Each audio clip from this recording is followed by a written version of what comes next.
Chalakudy പോട്ടയിൽ bike അപകടത്തിൽ സഹോദരങ്ങളായ 2 യുവാക്കൾക്ക് ദാരുണാന്ത്യം.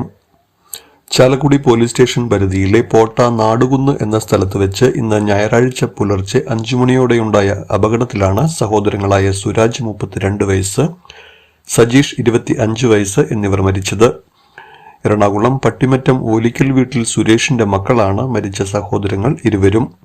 ഇവർ ഓടിച്ചിരുന്ന ബൈക്ക് നിയന്ത്രണം വിട്ട് നാഷണൽ ഹൈവേയിലെ ഡിവൈഡറിൽ ഇടിച്ചു കയറി പിന്നീട് സൈൻ ബോർഡിലും മയിൽക്കുറ്റിയിലും ഇടിച്ചാണ് ദുരന്തം സംഭവിച്ചത്.